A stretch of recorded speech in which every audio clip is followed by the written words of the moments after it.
Hi friends. భారతదేశంలో వర్షాకాలం మొదలవుతుందంటే చాలా రాష్ట్రాల్లో ఆనందం మొదలవుతుంది. రైతులు పంటల కోసం ఎదురు చూస్తారు. నదులు నిండుతాయి, చెరువులు కలకలలాడతాయి. కానీ ఒక్క రాష్ట్రంలో మాత్రం వర్షాకాలం అంటే ప్రజలకు పండగ కాదు, భయం. ఆ రాష్ట్రం పేరు మరేదో కాదు, అస్సాం. ప్రతి ఏడాది వేలాది ఇళ్ళు నీటిలో మునిగిపోతాయి.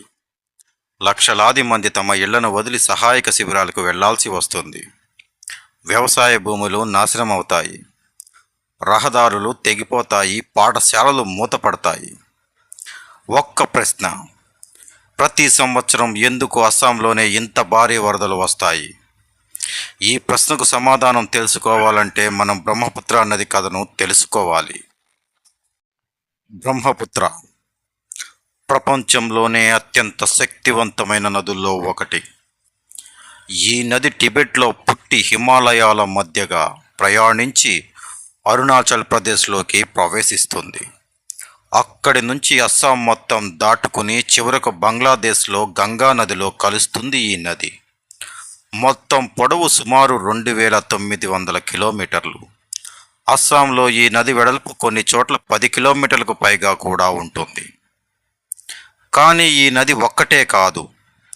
భూటాన్ నుంచి, అరుణాచల్ ప్రదేశ్ నుంచి, మేఘాలయ నుంచి, నాగాలాండ్ నుంచి వచ్చే వందలాది చిన్న నదులు బ్రహ్మపుత్రలో కలుస్తాయి. అంటే పైన ఉన్న చిన్న ప్రాంతాల్లో ఎక్కడ వర్షం పడినా చాలు, ఆ నీరంతా చివరకు అస్సాంకే చేరుతుంది.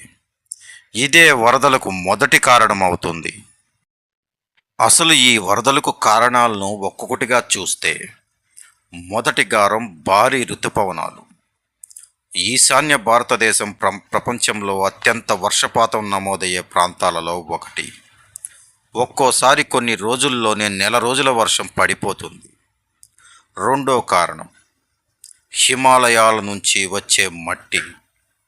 పర్వతాల్లో వర్షాలు పడినప్పుడు మట్టి, ఇసుక, రాళ్ళు నదిలోనికి కొట్టుకుని వస్తాయి. వాటిని సీల్డ్ అంటారు. ఈ సిల్డ్ సంవత్సరాల తరబడి అడుగున పేరుకుపోతుంది.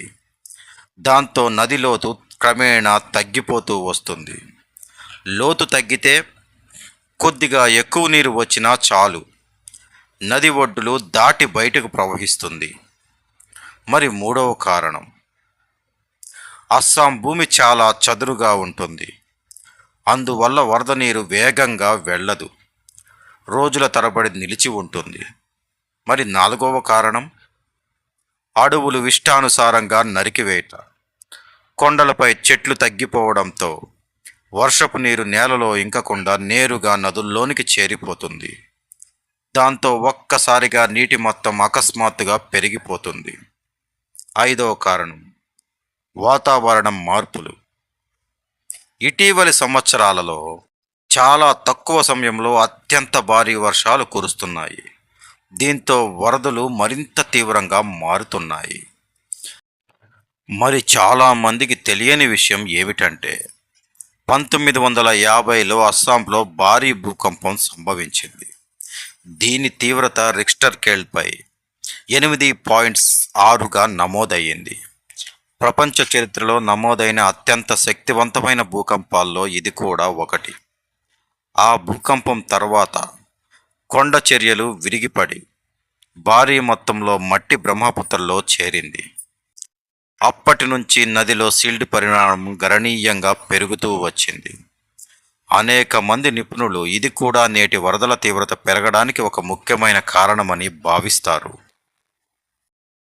ఈ అస్సాంలో వచ్చే వరదలు కేవలం ఇళ్లను మాత్రమే ముంచవు. ఒక రైతు ఏడాది కష్టాన్ని ముంచేస్తాయి. ఒక విద్యార్థి చదువును ఆపేస్తాయి. ఒక కుటుంబాన్ని నిరాశ్రయులం చేస్తాయి. వేలాది పశువులు చనిపోతాయి. తాగునీటి సమస్య వస్తుంది. అంటువ్యాధులు వ్యాపిస్తాయి. అస్సాంలోని ప్రసిద్ధ కజిరంగా జాతీయ పార్క్ కూడా ప్రతి ఏడాది వరదల ప్రభావాన్ని ఎదుర్కొంటుంది. ఖడ్గమృగాలు, జింకలు, ఏనుగులు ఎత్తైన ప్రాంతాలకు వెళ్లేందుకు రోడ్లు దాటుతుంటాయి. దురదృష్టవశాత్తు కొన్ని జంతువులు వాహన ప్రమాదాల్లో మరణిస్తుంటాయి. అంటే ఈ వరదలు మనుషులకే కాదు, ప్రకృతికి ఒక పెద్ద సవాలు. మరి ఈ సమస్యలకు పరిష్కారం ఉందా అంటే, నిపుణులు చెబుతున్నది ఏమిటంటే వరదలను పూర్తిగా ఆపడం సాధ్యం కాదు. ఎందుకంటే బ్రహ్మపుత్ర సహజంగా వరద మైదానాల్లో ప్రవహించే నది. కానీ నష్టాన్ని మాత్రం తగ్గించవచ్చు అని నిపుణులు చెబుతున్నారు. అది ఎలా అంటే, నదుల్లో పేరుకుపోతున్న స్టీల్ను శాస్త్రీయంగా తొలగించడం, అడవులను రక్షించడం, ఆధునిక వరద హెచ్చరిక వ్యవస్థను ఏర్పాటు చేయడం, నది తీరాల వద్ద అనియంత్రిత నిర్మాణాలను నియంత్రించడం, ప్రజలను ముందుగానే రక్షిత ప్రాంతాలకు తరలించడం. ఇలాంటి చర్యలు తీసుకుంటే ప్రాణ నష్టం, ఆస్తి నష్టాన్ని గణనీయంగా తగ్గించవచ్చని నిపుణులు సలహా ఇస్తున్నారు. అస్సాం వరదలు కేవలం ఒక ప్రకృతి విపత్తు కాదు. ఇది భౌగోళిక పరిస్థితులు, వాతావరణ మార్పులు, నదుల స్వభావం, మానవ చర్యలు, ఈ 4 కలిసి సృష్టించిన ఒక క్లిష్టమైన సమస్య అస్సాం వరదలు. ఈ సమస్యను అర్థం చేసుకుంటే దానికి పరిష్కారాలు కూడా మనకు కనిపిస్తాయి. ప్రకృతిని గౌరవిస్తూ శాస్త్రీయ ప్రణాళికతో ముందుకు వెళితే భవిష్యత్తులో ఈ విపత్తు వల్ల కలిగే నష్టాన్ని తగ్గించడం సాధ్యమే అని నిపుణులు చెబుతున్నారు. ఈ వీడియో మీకు ఉపయోగపడితే లైక్ చేయండి, షేర్ చేయండి. ఇలాంటి లోతైన విశ్లేషణాత్మక వీడియోల కోసం మా ఛానల్ను సబ్స్క్రైబ్ చేయడం మర్చిపోవద్దు.